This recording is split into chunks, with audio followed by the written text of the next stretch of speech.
Finance और market से जुड़ी जानकारी के लिए चैनल को सब्सक्राइब करें और वीडियो को लास्ट तक जरूर देखें। नमस्कार।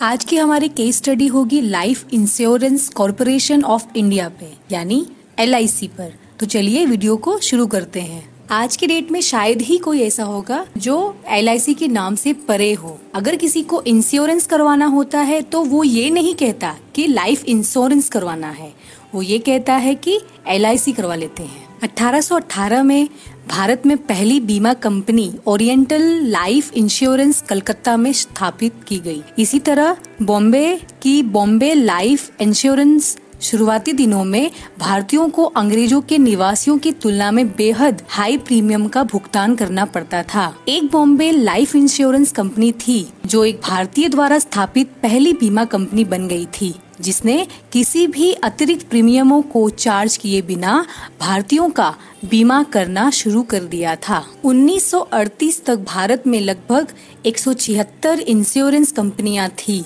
जिनका कुल कारोबार लगभग 300 करोड़ रुपए का था। यह उसी समय था जब इंश्योरेंस एक्ट 1938 को पास किया गया था। यह लाइफ इंश्योरेंस और जनरल इंश्योरेंस दोनों को कवर करने वाले कानून का पहला हिस्सा था। 1 सितंबर 1956 को भारतीय जीवन बीमा निगम life insurance corporation of India को सभी भारतीयों के लिए स्थापित किया गया था। इसका हेडक्वार्टर मुंबई में है और साथ ही इसके 8 जोनल ऑफिस हैं, 113 डिविजनल ऑफिस, 2048 ब्रांच ऑफिस पूरे भारत में हैं। साथ ही 1408 सैटेलाइट से जुड़े ब्रांचेस हैं, 54 कस्टमर जोन्स हैं और 25 मेट्रो एरिया सर्विस हब हैं। आपको ये जानकर हैरानी होगी कि साल 1956 से लेकर 2000 तक भारत में LIC ही सिर्फ इंश्योरेंस कंपनी थी। LIC इकलौती ऐसी कंपनी है जिसके इंडिविजुअल एजेंट हैं जो करीब 15,37,064 के आसपास हैं, जो एक प्रॉपर चैनलाइजेशन प्रोवाइड करते हैं इंश्योरेंस मार्केट में। LIC मेजरली 4 सेगमेंट में काम करता है, जो है पहला लाइफ इंश्योरेंस, दूसरा हेल्थ इंश्योरेंस, तीसरा इन्वेस्टमेंट मैनेजमेंट, चौथा म्यूचुअल फंड। फाइनेंशियल ईयर 2019 में LIC का टोटल रेवेन्यू 3,37,000 करोड़ रहा। ऑपरेटिंग इनकम 32,241 करोड़ रही।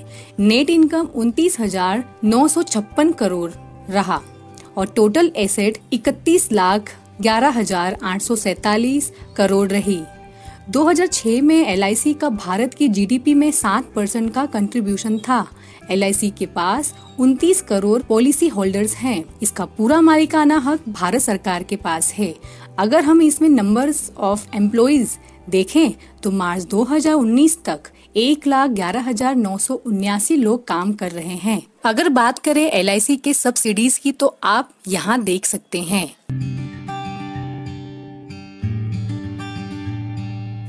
LIC 10 अलग अलग सेक्टर में इन्वेस्ट करती है। LIC हर साल करीब 50,000 करोड़ का इन्वेस्ट शेयर मार्केट में करती है। आप यहाँ देख सकते हैं कि किस सेक्टर और कंपनी में LIC का कितना इन्वेस्टमेंट है।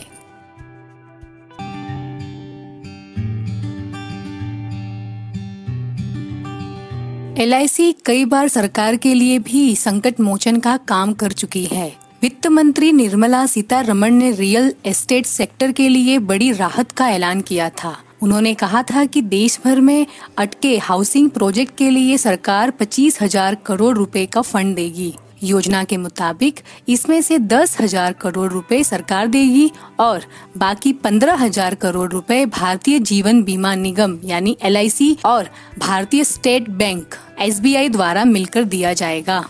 गौरतलब है कि इसके पहले खस्ताहाल बैंक IDBI के लिए भी LIC संकट मोचन बनकर आया था। LIC ने इस बैंक को बचाने के लिए इसकी 51% हिस्सेदारी खरीदी थी। LIC ने इस एक्विजिशन के तहत 28 दिसंबर को IDBI बैंक में 14,500 करोड़ रुपए डाले थे। उसके बाद 21 जनवरी को उसने बैंक में 5,030 करोड़ रुपए और डाले।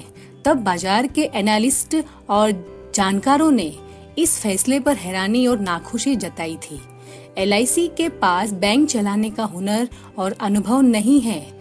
हालांकि इसके अलावा भी LIC ने कई सरकारी बैंकों में निवास कर रखा है। LIC ने सरकारी सिक्योरिटीज में करीब 1.87 लाख करोड़ रुपए का निवेश कर रखा है। साल 2009 में LIC ने कई बैंकों में हिस्सेदारी खरीदी थी। इसके बाद 2010 में सार्वजनिक कंपनियों में REC, NMDC, NTPC के डिसइन्वेस्टमेंट में LIC ने 11,500 करोड़ रुपए लगाए थे। साल 2012 में जब इसी तरह ONGC का डिसइन्वेस्टमेंट फ्लॉप दिखाई दे रहा था, तो अंतिम समय में LIC उसमें 12,749 करोड़ रुपए लगाकर ऑफर किए गए शेयरों का 84% हिस्सा खरीद लिया था। एक अनुमान के मुताबिक LIC का मार्केट वैल्यू 28 लाख करोड़ रुपए से ऊपर है, यानी यह मार्केट वैल्यू के हिसाब से देश की सबसे बड़ी कंपनी है। हालांकि यह शेयर बाजार में लिस्टेड नहीं है, इसलिए यह वैल्यूएशन एस्टिमेटेड ही है। 2018-19 में LIC ने अपने पॉलिसी होल्डर्स को 50,000 करोड़ रुपए का बोनस दिया था। आंकड़ों के मुताबिक हर साल LIC करीब 20 लाख पॉलिसी जारी करती है। करीब 25 करोड़ लोगों ने LIC से करीब 30 करोड़ लाइफ इंश्योरेंस पॉलिसी ली है।